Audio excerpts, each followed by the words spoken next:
कभी भी आप लोगों की बात नहीं टाली। आज जब हम अपनी पसंद से शादी करना चाहते तो आप लोगों को ऐतराज क्यों? और वैसे भी आप लोग तो हमारे शादी करने से रहे। हमको आईना दिखाने से पहले ना इधर देख देख अपने आप को, शकल देख अपनी। बता किसके हाथ मर दी इस कंचन सिकाया को? ना शकल ना सूरतिया, बना दो हमको दुल्हनिया। और वो जो लट्टू हुआ फिर रहा है ना तेरे पीछे, अंगूर की बेल की तरह चिपका पड़ा है, अरे वो कोई बहरूपिया है। चाहे कोई कितना भी बदसूरत क्यों ना हो, लेकिन एक माँ के लिए उसके बच्चे कभी बदसूरत नहीं होते, ऐसा कहता है अनमोल। और वो ये भी कहता है कि मैं जो हूँ, जैसे भी हूँ, मैं जैसे भी दिखती हूँ, उसको कोई फर्क नहीं पड़ता। वो हमसे सच्चे दिल से प्यार करते हैं। और आप लोग चुप कर लड़की, आंख की शर्म बेच खाई है। अरे मुंह से निकलने की उम्र में अगर तूने ये भ्रम पाला होता ना तो हम तेरे इस भ्रम पे विश्वास कर लेते। 30 साल की ठूठ हो गई है और कम सीनों की तरह बात कर रही है। और तू बोल रही थी ना कि उसके माता पिता तुझे बहू बनाने के खिलाफ है, शादी के बाद तुझे छोड़ के भाग गया तो? अरे तो क्या, पेट फुलाए अपनी किस्मत को रोती फिरेगी और मुंह दलेगी हमारी छाती। ऐसा नहीं है अनमोल, आप लोग जैसा सोच रहे हो। लड़की पागल हो गई है तू। अरे अपनी खोपड़िया का कचो इस्तेमाल कर ले, नौकरी पेशे वाली लड़की है। अरे उसकी नजर तेरी तनख्वाह पे है। वो हमसे ज्यादा कमाते हैं माँ, और उन्होंने यहाँ तक कहा है कि अगर चाहूँ तो शादी के बाद मैं जॉब छोड़ दूँ। अरे बिटिया रानी, जॉब को छोड़ेगी तू? हाँ? अरे तूने छोड़ दी जॉब तो हमारा का भाई? हाँ? और ये घर कैसे चलेगा? सोच ना जरा। तो आप लोगों को हमारी शादी की कोई फिक्र नहीं है। फिक्र सिर्फ इस बात की है कि अगर हम विदा हो गए तो आप लोग हमारी तनख्वाह से हाथ धो बैठोगे। हम आपके लिए बेटी नहीं है, सिर्फ एक बंधुआ है। जो हंसे या रोए उससे आपको कोई फर्क नहीं पड़ता।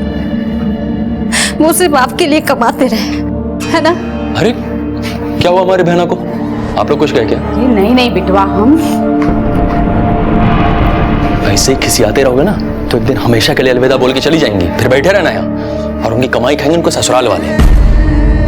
बहन बेटियां कांच होती हैं, कांच, जरा नजाकत से संभाला जाता है। बड़े बूढ़े जो सिखा के गए एकदम भूल गए ना। वो पर बोले तो जबान खोपड़ी में कोई अंकुर फूट रहा है तो मुंह से फूटो। कुछ ऐसा करना पड़ेगा कि जिससे सांप भी मर जाए और लाठी भी ना टूटे।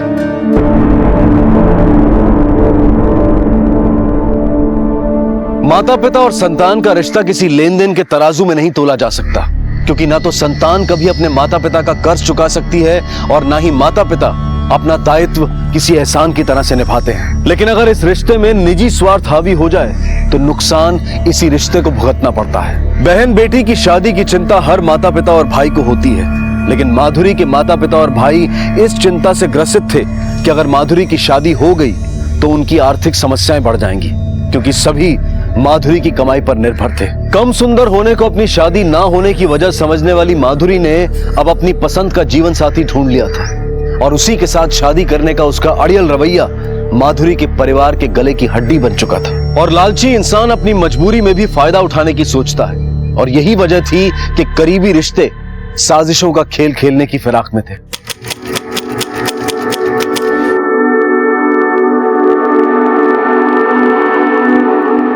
आज से आप कानूनन पति पत्नी हैं। अरे ऐसे कैसे पति पत्नी है? हाँ? पहले सिंदूर तो डालो हमारी बिटिया की मांग में। हाँ?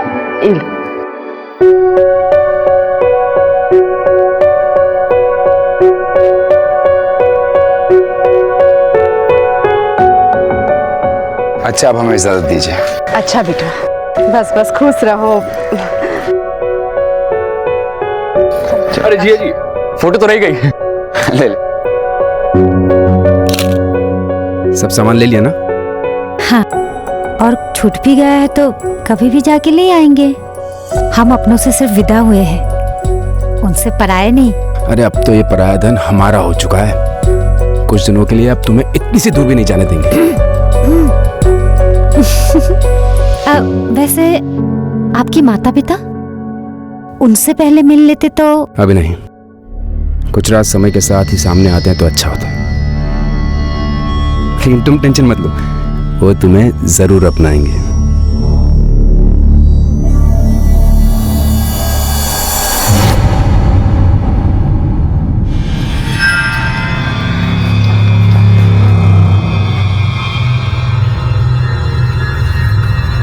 अरे यहाँ तो ताला लगा हुआ है, अब क्या करें? महेश बेटा तू दोबारा फोन लगा। आप जिस नंबर को डायल कर रहे हैं अरे क्या वो हुआ? इस समय स्विच ऑफ है। फोन लग नहीं रहा। अनमोल को लगा ना? हाँ आप जिस नंबर को डायल कर रहे हैं वो इस समय स्विच ऑफ है। नहीं लग रहा। शादी कब हुई थी दोनों? सब 5 दिन हो गया।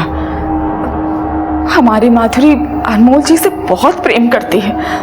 अरे उसकी वजह से तो हमने जात पात की भी परवाह नहीं की, लेकिन जब से शादी हुई है जाने वो लड़का हमारी बिटिया को लेके कहाँ गायब हो गया। आखिरी बार बात कब हुई थी आपकी? शादी वाले दिन कोर्ट में। हाँ साहब, हमारी बिटिया हमको बोली थी कि अम्मा हम पहुंचते ही आपको फोन करेंगे। अरे फोन ही नहीं आया। तो साहब हम तो यही समझे कि नई नई शादी हुई है तो माँ बाप कहाँ से याद आएंगे। फिर 2 दिन बाद हमने खुद ही फोन लगाया था, पर 3 दिन से ना माधुरी फोन लग रहा है और ना अनमोल का। घर गए तो ताला। अनमोल के माता पिता या कोई परिवार वाला? अनमोल के माता पिता इस शादी से ना खुश नहीं थे, तो कोर्ट में तो आए नहीं। अब हम तो देखे ही नहीं है उनके माता पिता को। इलाहाबाद के कट्टर ब्राह्मण है वो, बस इतना ही जानते हैं उनके परिवार के बारे में।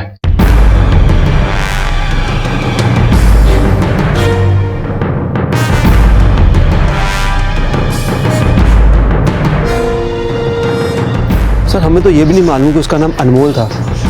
उसकी यहाँ पे किसी के साथ बोलचाल भी नहीं थी। बीवी कहाँ थी उसकी? वो तो अकेले रहता था। इस मकान का मालिक दिल्ली में रहता है। राजेश भाई ने ये मकान किराए पे दिया हुआ है और राजेश भाई एक ब्रोकर है। हाँ साहब, मैंने ही दिलाया था साहब 2 महीने पहले घर अनमोल को किराए पे।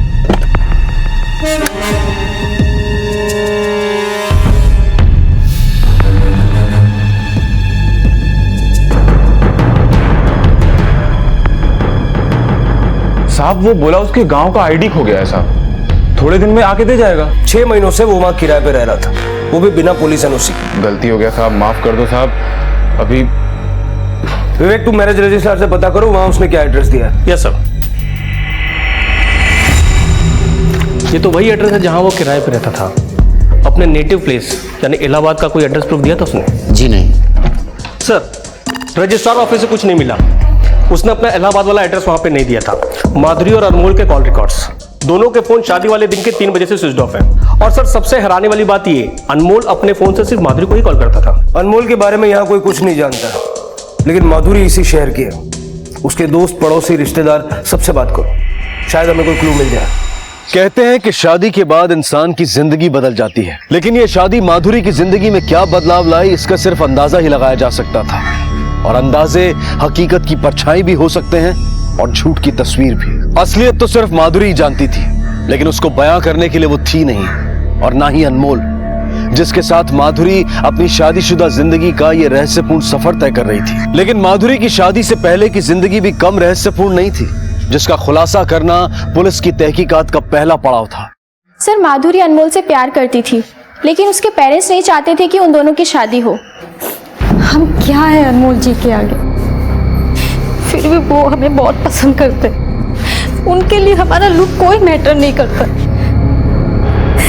लेकिन हमारे घर वाले मेरी शादी अनमोल के साथ ना होने के बहाने ढूंढते रहते। आई नो तू बहुत हर्ट हुई है उनसे, लेकिन अनमोल और तू दोनों अलग अलग कम्युनिटी से बिलोंग करते हो, और हमारे समाज में ये एक बहुत बड़ा इशू है।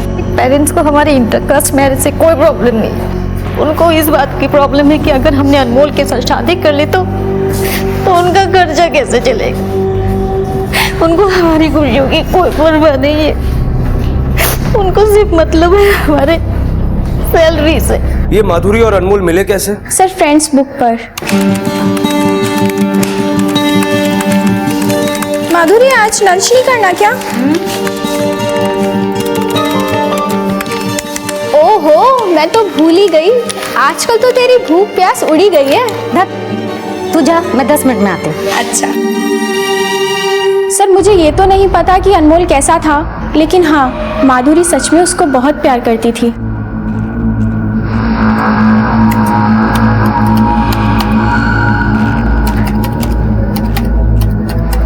सर, इन दोनों ने अपना अकाउंट 28 दिसंबर 2013 को दिन में 3 बजे के बाद डीएक्टिवेट कर दिया था। ठीक उसी दिन दोनों ने शादी की थी और उसी दिन से दोनों का फोन स्विच ऑफ आ रहा है। माधुरी की फ्रेंड के मुताबिक माधुरी के माता पिता इस शादी से खुश नहीं थे, क्योंकि माधुरी उनका बैंक बैलेंस थी। अगर इसके पीछे वो लोग हैं तो फिर ये अनमोल किस खेत की मूली है? और अगर वो माधुरी को शादी के बाद अपने किराए वाले घर पर नहीं ले गया तो माधुरी के समेत गायब कहाँ हुआ? खुद गायब हुआ या किसी के इशारे पर हुआ? हमें माधुरी के मोहल्ले में फिर से जाना होगा। सर,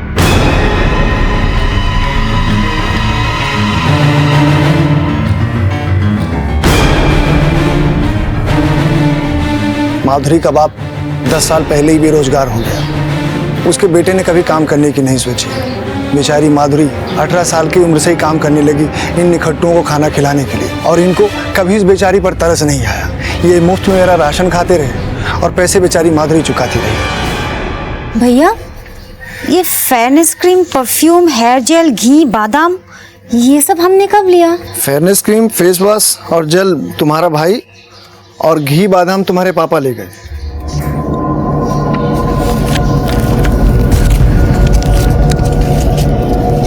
भैया, फिलहाल आप इतना ही रख लीजिए, बाकी का मैं अगले महीने चुका दूंगी। माधुरी देखने में सुंदर नहीं थी साहब, पर दिल की बहुत अच्छी थी। उसकी शादी से 6-7 साल पहले ही हो जानी चाहिए थी, पर करने वालों की नीयत कहाँ थी उसका घर बसाने की। मंजुला बहन, माधुरी की उम्र हो गई है शादी की, उसकी शादी नहीं करोगी? अरे बहन जी, हमारा बस चले तो आज के आज लड़की के हाथ पीले कर दे। अरे लेकिन कोई पसंद तो करे उसको। अब सच तो ये है कि हम कोई धन्नो सेठ तो है नहीं कि मोटा सा दहेज दे के अपना एक खोटा सिक्का चला है। एक अच्छा लड़का है, ठीक ठाक कमा भी लेता है, उनकी कोई मांग भी नहीं है। तुम कहो तो बात चला। नहीं नहीं, हमारा मतलब कहने का ये है कि दरअसल ना माधुरी शादी करना ही नहीं चाहती है। अरे जब उससे ब्याह की बात करो नट जाती है। बता। फिर एक दिन हम माधुरी से मिले। माधुरी, अरे कैसी है आप? अच्छी हूँ। एक बात बता, तू अपनी माँ के लिए रिश्ते क्यों ठुकरा देती है? देख बेटा, सपनों से घर नहीं बनता, समय रहते शादी कर ले, वरना कोई लड़का हाथ नहीं मिलेगा। अरे ऐसी कोई बात नहीं है, आप ऐसी क्यों बोल रही हो? तेरी माँ तो हमेशा यही कहती है जब भी मैं उसके पास रिश्ता लेकर जाती हूँ। फिर पता नहीं माधुरी के घर में क्या बवाल मचा कि उसका भाई महेश मुझे धमकी देने आ गया। दीदी के मन में हमारे खिलाफ जहर भरना बंद कर दो, वरना तुम्हारे घर में नेवला छोड़ देंगे। सामान उठा के ना भागना पड़ जाएगा, याद रखना। बेटी की कमाई के लालच में अगर उसके अपने उसका घर न बसने दे साहब, ऐसे लीचड़ लोग हैं वो। साहब, महेश बड़ा किस्मत वाला है साहब, जो उसको माधुरी जैसी बहन मिली। उसका बहुत ख्याल रखती है वो।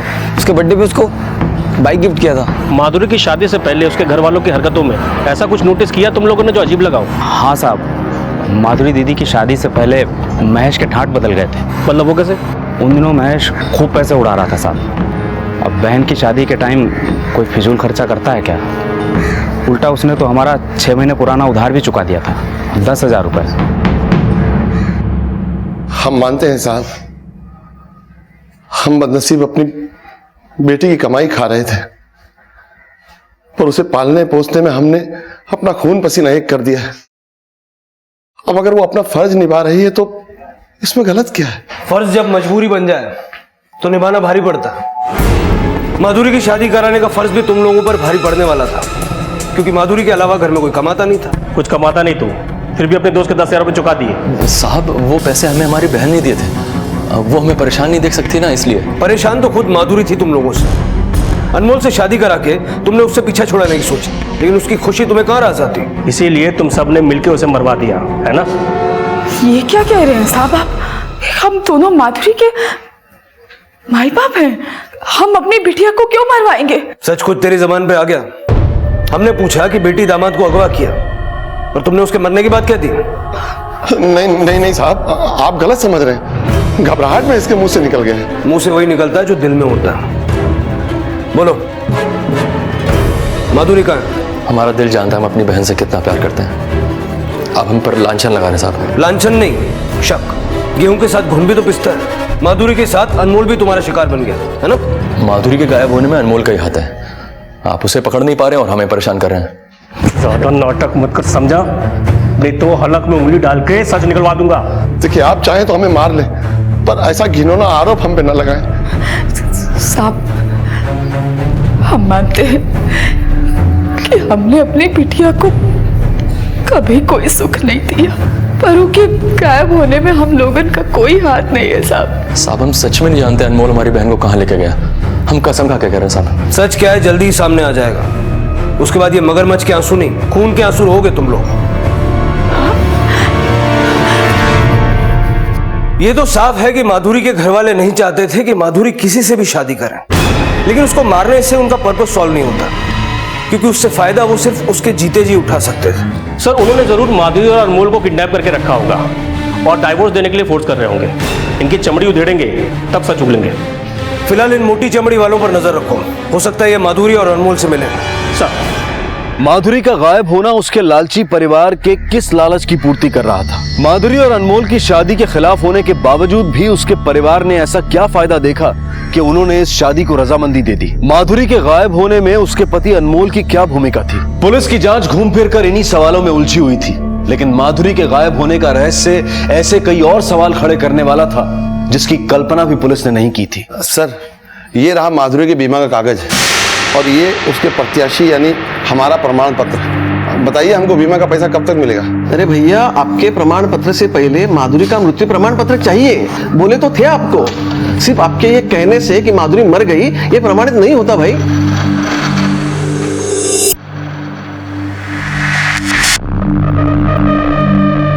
सर, माधुरी का बाप उसका बीमा क्लेम करने आया है। कह रहा है कि माधुरी मर गई है। पहले ही कहे थे कि मत शादी कराओ दोनों की, हैं? तब तो सुने नहीं हमारी, अपने साथ साथ हमारे पैर पे भी कुल्हाड़ी मार ली। अब एक दूसरे की खाल खींचने से कुछ ना होगा। माधुरी के मृत्यु प्रमाण पत्र का क्या किया जाए ये सोचो। बिना उसके बीमा का पैसा नहीं मिलेगा। अपने लाडले की जवान खोपड़िया का इस्तेमाल करो। तोहार तो सठिया आ गई है? अभी तक उसी की सुनते आए ना, क्या नतीजा हुआ बताइए? हमारा तो जी कर रहा है कि उसकी खोपड़ी खोल दे। बोल रहा था कि माधुरी अनमोल की शादी करा दो, हम सब संभाल लेंगे। का संभाल लिया खाक? जे अक्कल आई है। ये देख, एक तो लेके अब बताओ हमें कितने में तोलोगे? ये चेन तो तेरी दीदी की है ना? तुम आम खाओ ना, गुठलियां कोई गिनती हो। और वैसे भी जब दीदी नहीं है तो उनकी सारी चीज तुम्हारी होगी ना।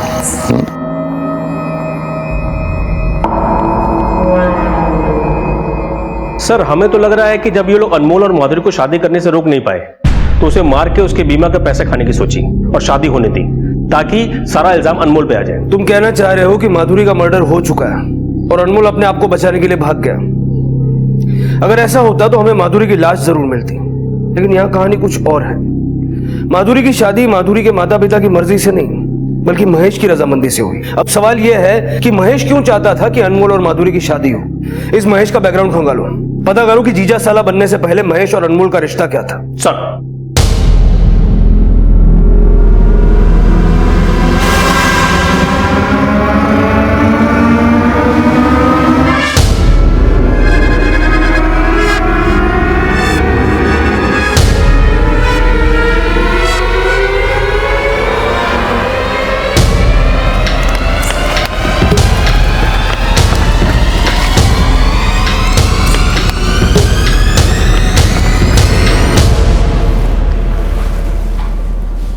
हाँ साहब, मैंने इसे महेश के साथ देखा था।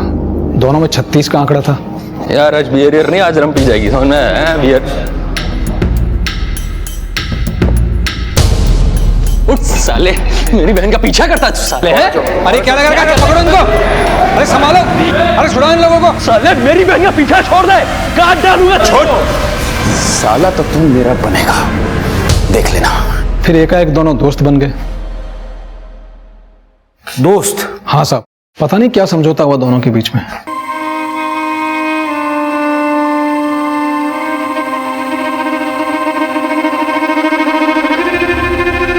साले तुझे मरने का शौक है क्या जो फिर से आ गया? हम यहाँ झगड़ा करने नहीं आए, सुलह करने आए।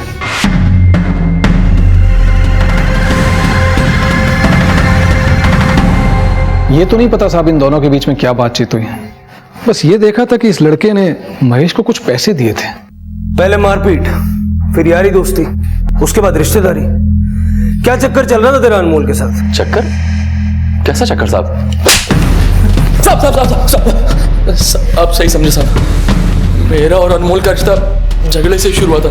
वो हमारी बहन माधुरी का पीछा करता था साहब।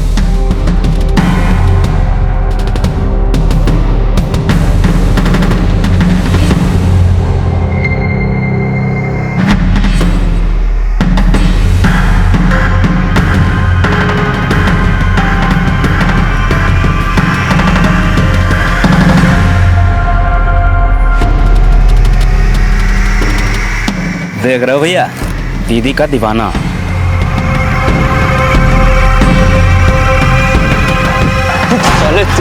मेरी बहन का पीछा करता है साले?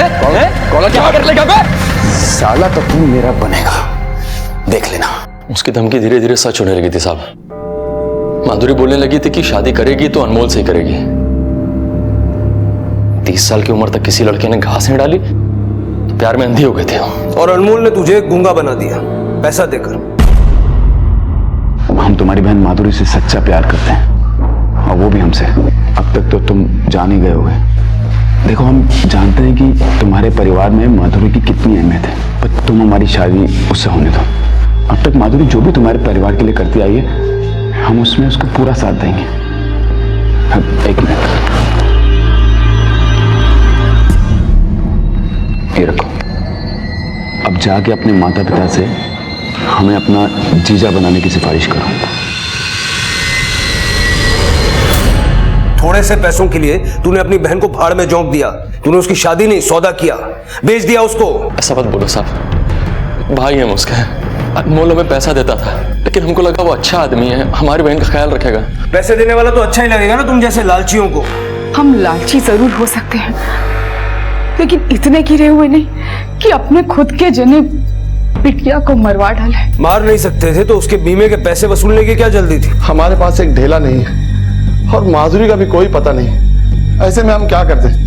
कुछ ना कुछ तो जुगाड़ करना ही पड़ेगा। मतलब आप लोग नहीं जानते थे कि अनमोल ने आपकी हामी भरवाने के लिए महेश का इस्तेमाल किया, उसे खूब पैसे दिए? नहीं साहब,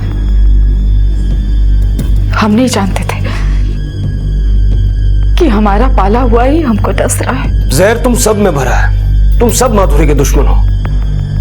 पता नहीं अब वो जिंदा भी होगी कि नहीं। दोनों में नॉर्मल चैटिंग होती थी, लविंग कपल्स टाइप। इन दोनों के अकाउंट में कितने फॉलोअर्स थे? और कोई ऐसा है जो सस्पिशियस लगे? एक सुधा नाम की लेडी है जो अनमोल को बार बार फ्रेंड रिक्वेस्ट भेजती थी, लेकिन वो डिनाई करता था। ये देखिए सर, उसका एक मैसेज, ये सेकंड वाला।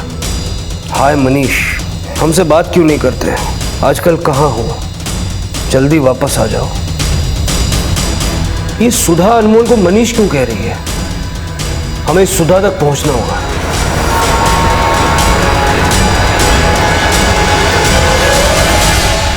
जी, हमारा नाम ही सुधा है। इसे जानती हो? नहीं। इसे तो जानती होगी। हाँ, ये मनीष जी हैं, हमारे पति। ये तुम्हारा पति है? हाँ, पिछले 6 महीने से हम इनकी तलाश कर रहे हैं।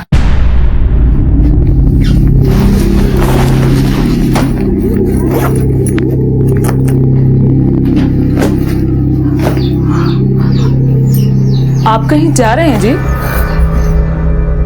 और उस दिन के बाद वो आज तक लौट के नहीं आए। क्या वो तुम्हें हमेशा पीटा करता था? नहीं सर, पर उन्हें गुस्सा बहुत आता था। कुछ बात तो थी जो उन्हें अंदर ही अंदर परेशान कर रही थी। कौन सी बात? उन्होंने कभी कुछ बताया नहीं, लेकिन अक्सर नींद में कुछ बड़बड़ाया करते थे। छोड़ दो, छोड़ दो।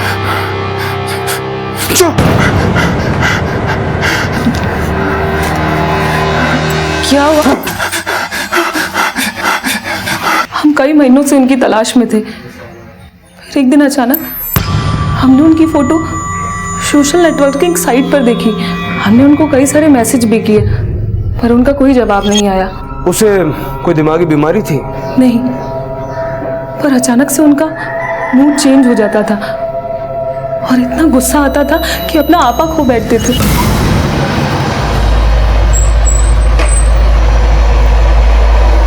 मैं वरना आतंक उठेगा।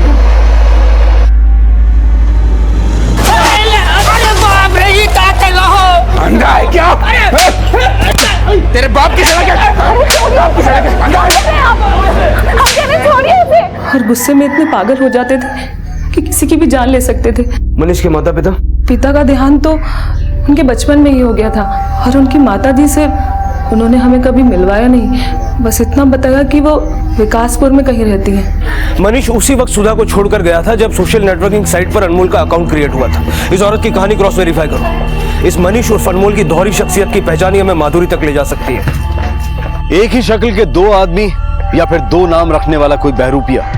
अनमोल उर्फ मनीष की इस दोहरी पहचान के पीछे क्या राज था? और अगर इस दोहरी पहचान के पीछे वजह माधुरी थी तो फिर अनमोल का मकसद क्या था? क्योंकि माधुरी से शादी करने के बाद अनमोल उसे हासिल तो कर ही चुका था, फिर दोनों को इस तरह से गायब होने की क्या जरूरत थी? क्या इसके पीछे कोई और बड़ा मकसद था?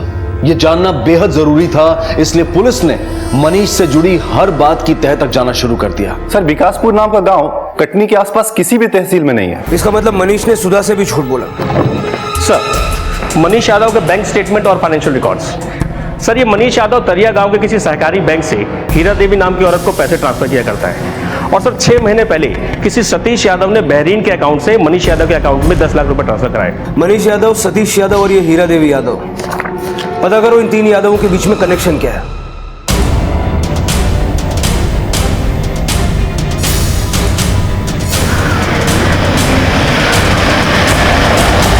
सतीश और मनीष हमारे बेटे हैं। सतीश हमारा बड़ा बेटा और मनीष छोटा बेटा। ये दोनों आपको हर महीने पैसे भेजते हैं? हाँ, हम माँ हैं उनकी। आपके दोनों बेटे आजकल है कहाँ? सतीश तो सालों पहले विदेश चला गया है और मनीष तो कटनी में कहीं नौकरी कर रहा है। इसे जानती हैं आप? नहीं साहब। इस मनीष का अनमोल बनके माधुरी की जिंदगी में आने का कोई ना कोई मकसद जरूर होगा। मनीष के परिवार की पूरी हिस्ट्री निकलवाओ और माधुरी के पेरेंट्स को बुलवाओ, शायद वो इनके बारे में कुछ ना कुछ जानते हो। हाँ, हम जानते हैं हीरा देवी को। वो हमारे ही गांव की थी। कुछ 15-18 साल पहले गांव वालों ने उसे गांव के बाहर निकाल दिया था। क्यों? हीरा देवी के पति ने जबरन कुछ गरीब गांव वालों की जमीनें हड़प ली थी। गुस्साए गांव वालों ने उसे इतना मारा कि वो मर गया। फिर गांव वालों ने हीरा देवी और उसके बच्चों को भी गांव से बाहर निकाल दिया। उस वक्त मेरे पिता पंच प्रमुख हुआ करते थे। पिछले साल उनका भी देहांत हो गया। फिर हमने वहां की जमीन जायदाद बेच के ये घर ले लिया था। और उसी के बाद अनमोल माधुरी की जिंदगी में आया? हाँ, कुछ महीने बाद ही। सर, मनीष का भाई सतीश इंडिया में ही है। मैंने पासपोर्ट ऑफिस में पता किया। सतीश उसी वक्त इंडिया आ गया था जिस दौरान मनीष उर्फ अनमोल का माधुरी से चक्कर चल रहा था। मतलब वो भी अपने भाई के साथ मिला हुआ है। हीरा देवी के घर पर चौकसी बढ़ा दो, हो सकता है ये दोनों बेटे अपनी माँ से मिलते हो।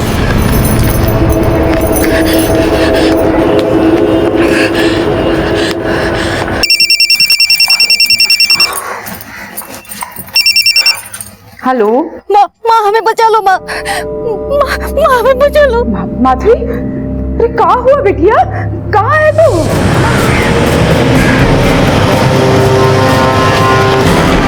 सर, माधुरी ने इसी लोकेशन से फोन किया था। हमें माधुरी को जल्द से जल्द ढूंढना होगा विवेक।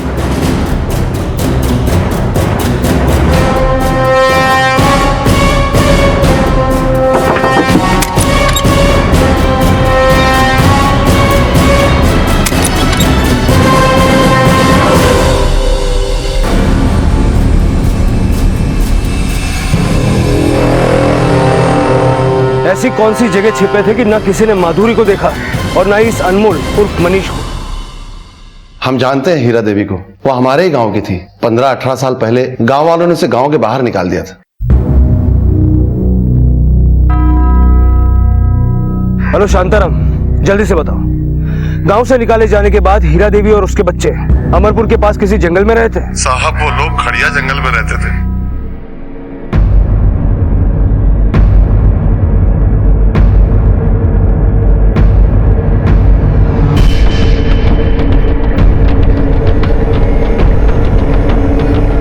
शायद यही है। आसपास देखो।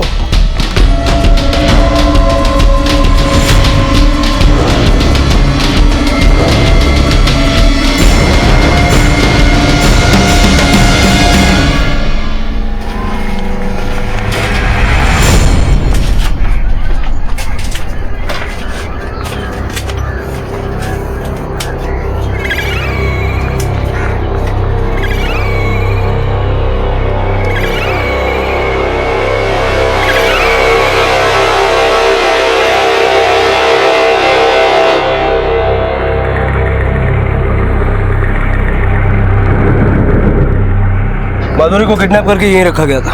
वो नंबर पता करो जिससे माधुरी ने फोन किया था, तुरंत सर्वेलेंस पे डाल दो। सर वो फोन मनीष के नाम पर रजिस्टर्ड है, जहां वो सुधा के साथ रहता था, पर कल से वो फोन बंद है सर। मुझे नहीं लगता वो फोन ऑन करेगा। सर अभी राजू खबरी का फोन आया था, उसने मनीष को एक अंडे की स्टॉल पे देखा है, यहीं पास में है।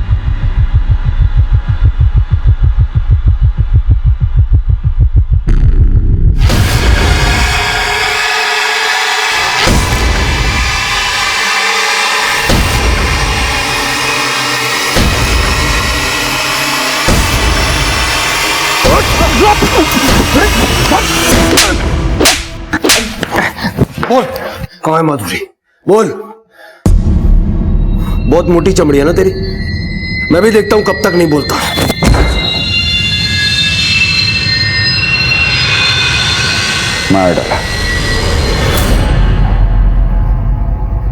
मार डाला हमने माधुरी को।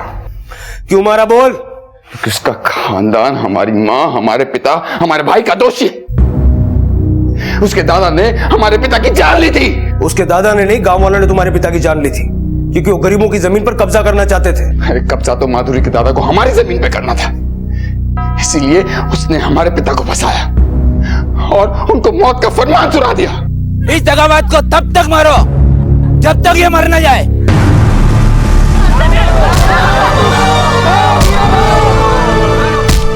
हमारे पिता तड़प तड़प कर मर गए और उस सरफिरे सरपंच ने हमारी माँ और हमें गांव से धक्के मारकर बाहर निकाल दिया। हम अपने पिता का क्रियाकर्म तक नहीं कर पाए, हम चैन से जी नहीं पा रहे थे।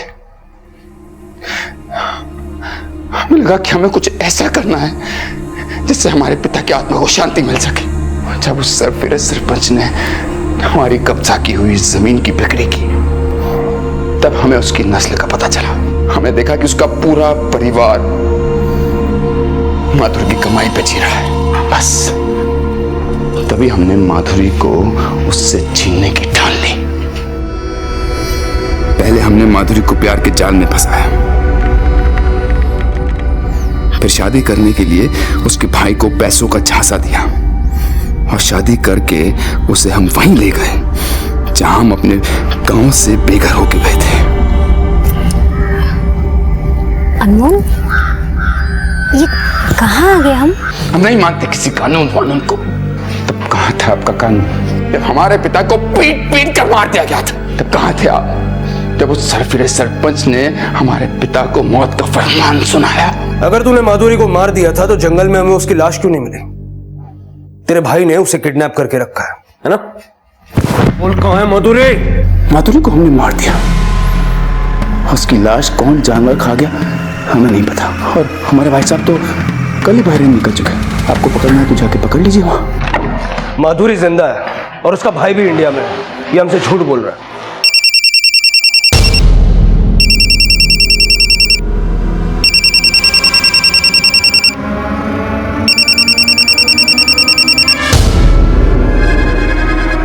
हेलो मनीष,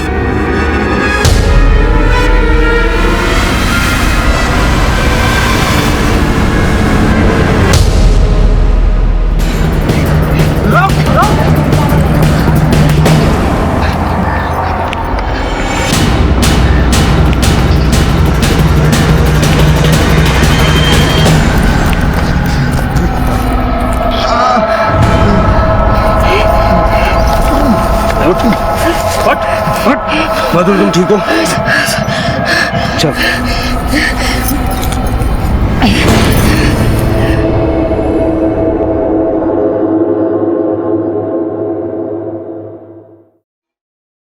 माधुरी, माधुरी बिटिया कैसी?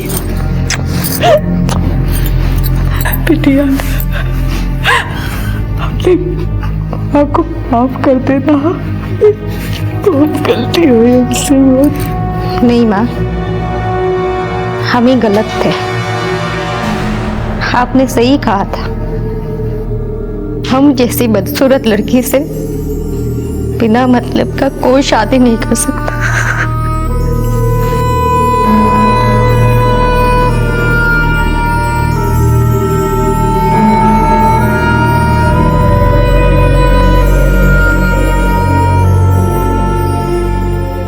एक स्त्री के लिए शादी उसके जीवन का सबसे बड़ा और अहम फैसला होता है, क्योंकि वो अपना सब कुछ त्याग कर एक पुरुष के साथ अपनी नई जिंदगी शुरू करती है और पूरी तरह से अपने आप को उस रिश्ते में समर्पित कर देती है जिसके लिए वो ढेरों सपने सजोती है। और अगर यही सपने टूटकर दर्दनाक और भयानक बीता हुआ कल बन जाएं, तो इंसान के आत्मविश्वास की धज्जियां उड़ जाती हैं और इंसान अपने आप को कोसने की भूल कर बैठता है।